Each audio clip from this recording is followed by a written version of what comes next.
En ce jour du 15 novembre 2019, la Ligue de l'enseignement fête ses 153 ans. C'est l'occasion pour nous de revenir sur les points clés de la création de cette association qui suit le mouvement de l'éducation populaire.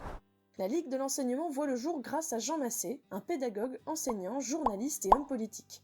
Fondateur des bibliothèques communales, il est convaincu que l'éducation est le moteur de la conscience citoyenne. Il publiera le 25 octobre 1866, dans le journal de l'opinion nationale, un appel au rassemblement de tous ceux qui désirent contribuer au développement de l'instruction dans leur pays. Et c'est le 15 novembre de la même année que Jean Massé annonce officiellement la naissance de la Ligue française de l'enseignement. Cette dernière suit le mouvement de l'éducation populaire et s'inspire de ses idées. Un an plus tard, l'association compte déjà près de 5000 membres répartis dans 72 départements. Des cercles de la Ligue se créent alors dans les principales villes de France pour regrouper les adhérents. Très vite, la Ligue s'implique dans la vie politique française. En 1870, elle mène sa première action, une pétition pour une instruction publique, gratuite, obligatoire et laïque, qui recueille 1,3 million de signatures et mobilise de manière inédite pour l'époque. La pétition sera le point de départ pour les lois Jules Ferry dans les années 1880. 20 ans après, la Ligue continue d'œuvrer pour la diffusion de la laïcité et de l'éducation populaire à travers les lois de 1901 et de 1905. Elle ne cesse de se renforcer, en étant d'abord consacrée organisation républicaine avant que la loi sur la liberté d'association ne soit promulguée.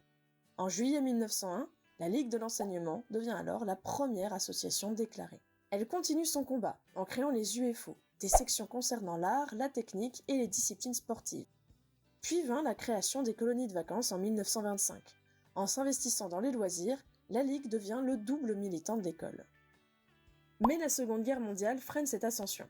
La Ligue est dissoute par le régime de Vichy jusqu'en 1949.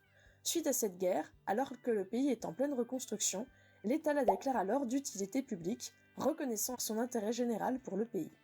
Depuis, elle continue et continuera de travailler avec le soutien des gouvernements successifs. Ainsi, en 2010, la Ligue a fondé et organisé le Salon de l'éducation, un projet encouragé par l'Éducation nationale. Elle continue sa mission encore aujourd'hui en s'impliquant dans des domaines variés. La Ligue, du coup, c'est quoi aujourd'hui ? Eh bien, c'est avant tout un mouvement, une association laïque d'éducation populaire qui contribue au progrès de l'éducation sous toutes ses formes. Indépendante et fidèle à ses principes, elle a toujours pour but de réunir les hommes et les femmes pour faire vivre l'éducation, la citoyenneté et la laïcité.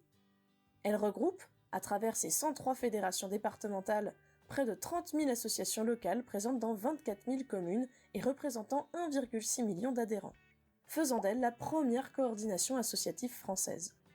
L'ADN de ce réseau se revendique au travers de ses 6 valeurs éducatives: la laïcité, la diversité et l'égalité, la citoyenneté, la démocratie, la solidarité et l'engagement, et l'émancipation, agir pour l'éducation de tous, tout au long de la vie. Cette éducation se fait à travers de nombreux moyens d'action, que ce soit à travers des pratiques culturelles, des activités sportives, des vacances, des loisirs, de la formation professionnelle ou de l'action sociale. En accompagnant les collectivités et en promouvant la vie associative, elle invite à débattre, à participer et à se cultiver ensemble, que ce soit à l'école ou en société. Ainsi, rejoindre la Ligue, c'est avant tout un engagement militant. C'est faire le choix d'une planète vivable, d'une société ouverte, généreuse et responsable. C'est apprendre par les autres et avec les autres, faire vivre la convivialité et la fraternité. C'est aussi construire de la solidarité et agir contre les inégalités, prendre part à une démocratie qui implique tous ses citoyens, de la plus petite communauté à l'ensemble du pays.